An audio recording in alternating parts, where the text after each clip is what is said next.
Me and Tanner are here to talk to you today about what intelligence is and the different theories of intelligence.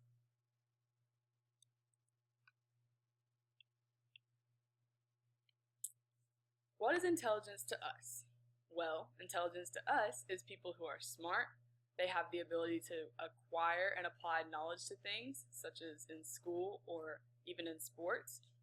People who are talented, and people who have good soft skills, like in the workforce. What is intelligence to psychologists? Well, they think it's learning where you use your knowledge to take in information, you can recognize problems, you can even solve those problems. It also involves your mental abilities in logic and reasoning and planning. Here's an example of that, the Paris attack that just recently happened. The learning part is that we've already been through it in America. We know what's happened, what could happen, and we're recognizing the problem here, and we've already found out that our president has said we're going to stand behind Paris and we're going to back them up on whatever they choose. And we want to take some time to ask you, do you think we should get involved? And what do you think some of the outcomes could be if we do get involved?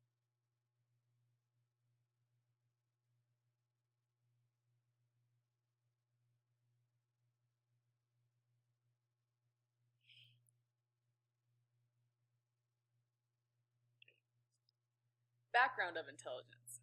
Background of intelligence would acquire the IQ test, which they usually give to every single young adult before they go into school, which is a very interesting test.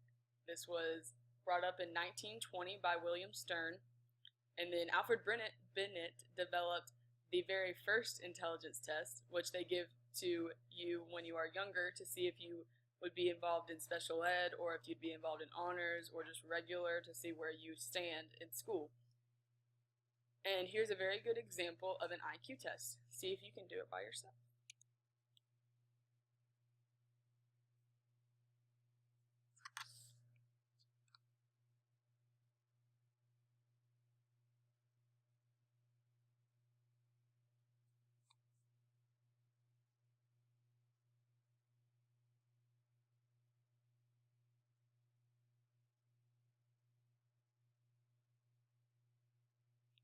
You got answer number 1, you are correct.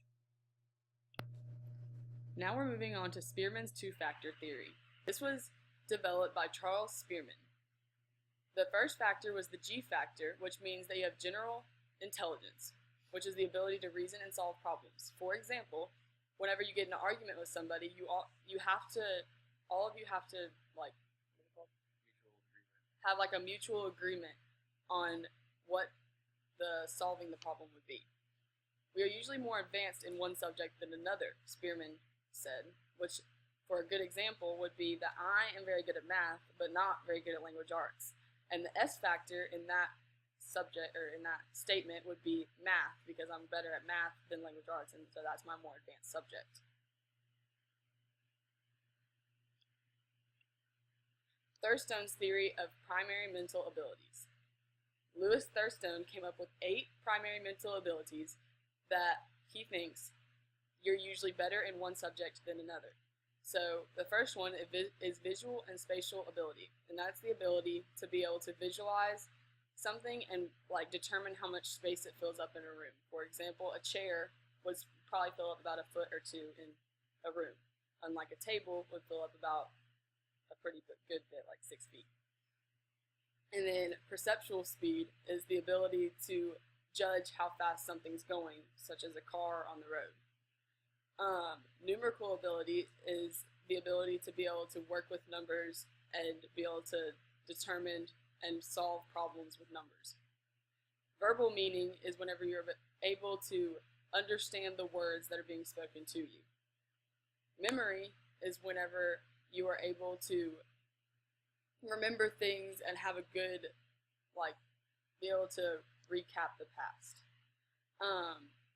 Word fluency is being able to place words in a certain order that makes sense in a sentence. Deductive reasoning is whenever you zero in on one subject and try to figure out a good solution for it or have a good reasoning for it.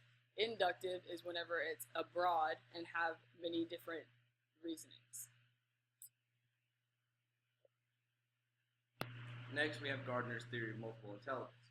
Our psychologist is Howard Gardner, and he came up with 7 different types of intelligence within us.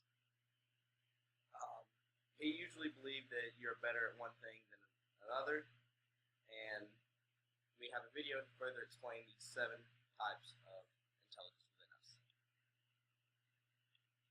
Turn of the century, the 20th, not the 21st.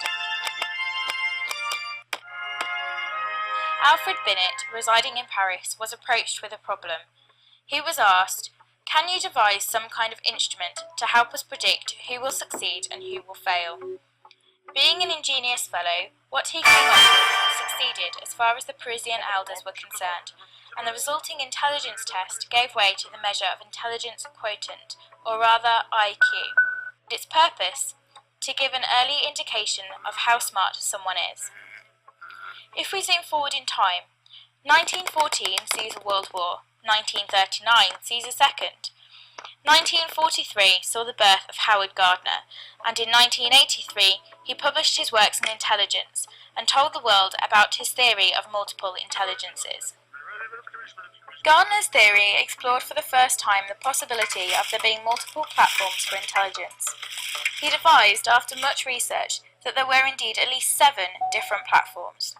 He labelled his 7 platforms, or modules of intelligence, as logical mathematical, linguistical, spatial, musical, bodily kinesthetic, intrapersonal. Each platform housed a different set of skills and capabilities which, when added to contextual and cultural situations, resulted in a considered high-ability individual within that field. In modern society, linguistic and logical mathematical modules of intelligence are still seen as the most important and traditional forms of intelligence. Spatial intelligence mainly refers to the ability to form a visual representation of the world and use this mental representation to operate. You could quite commonly be in this group if you're an artist, an engineer, an architect. Surgeons even have this, and even sailors of the South Seas. Musical intelligence is quite self-explanatory. Mozart was obviously musically intelligent and gifted. The ability to use your whole body, or even just a small part of it, to fashion and create a product or to solve a problem could be placed within the bodily kinesthetic intelligence platform. This level of intelligence can often be reflected in the works of dancers, athletes, and craftspeople. Interpersonal intelligence is the ability to understand people and how to work practically with them. That salesman knocking on your door is probably very good at this, but maybe you don't think so. If we swap this last skill on its head though, those that can look inwardly at their own abilities and recognise our own wishes and dislikes as well as fears are often known as being intrapersonal. What is key in the theory of multiple intelligences is that being strong in one intelligence has no real or particular implications or correlations to strengths or weaknesses in other platforms. Intelligence is described as being an ability to solve a problem or to fashion a product which is valued in one or more cultural settings. And as described by Gardner, this means that intelligence is no longer a term for just the mathematical minded, but for all. 7 unrelated platforms. Which train of intelligence are you on?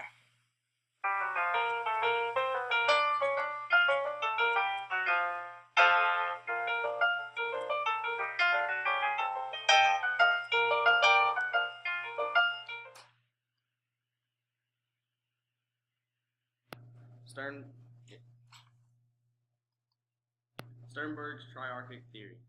Our psychologist is Robert Sternberg, and he believes that different kinds of intelligence all work together at the same time. He created the 3-level model of intelligence. The first part of it is analytic intelligence, which are using mental steps to solve a problem. The second part of it is the creative intelligence, and that is where you use experience in ways that foster your insight. The next part is practical intelligence. That's the ability to read and adopt to the contents of everyday life. And it is said that we often use more than one of these to solve a problem. Sternberg found that when he took children and adults and asked them to solve simple analogy problems, he found that the children answered differently than the adults because they didn't have a fully developed reasoning and problem-solving skills. And that is Sternberg's triarchic theory. Goodbye.